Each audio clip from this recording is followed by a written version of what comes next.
2017, a new Secretary-General, António Guterres, arrives at the United Nations dedicated to reform, gender parity and conflict prevention. Around the world, the list of challenges keeps growing.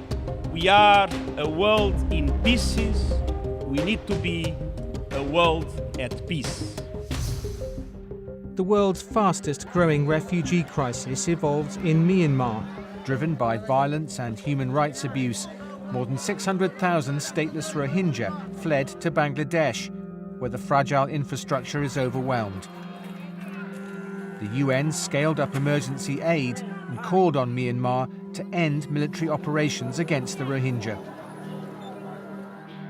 No one is winning today's wars. In Yemen, 8.5 million people are on the brink of the world's largest famine in modern times. Water and sanitation systems are all but destroyed, sparking a deadly cholera outbreak.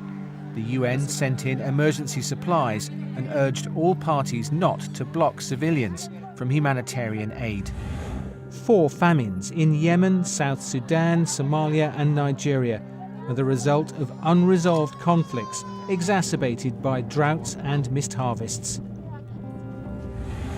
In the deadliest attack on a UN peacekeeping mission in decades, 14 Tanzanian peacekeepers lost their lives in the Democratic Republic of the Congo.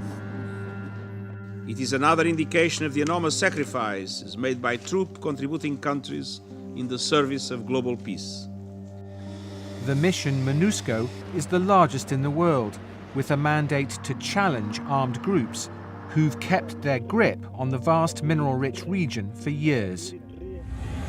Another protracted war, Syria. 6 years of conflict have left 250,000 people dead and 5 million displaced. Some people returned to liberated Aleppo, while in besieged eastern Ghouta, thousands of people received food and medicine from a UN aid convoy. Fighting continued in other places, including chemical weapons attacks.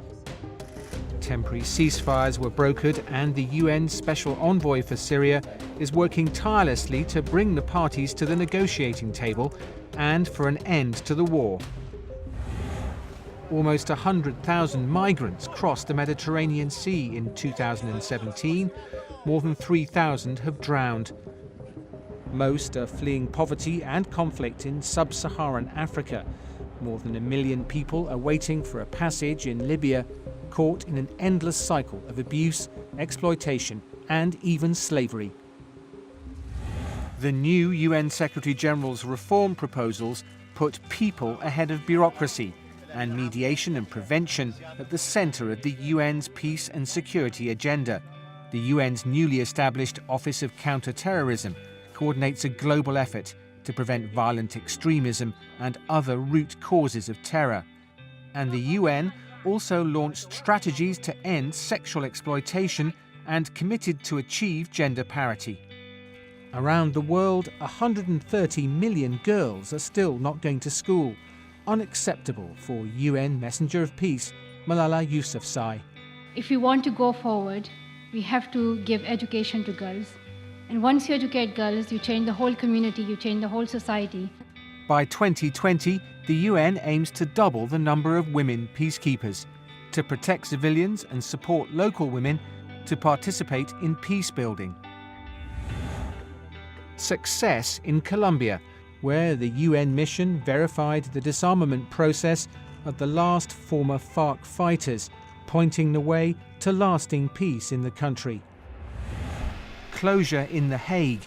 After more than 24 years, the UN's Tribunal for the former Yugoslavia completed its work.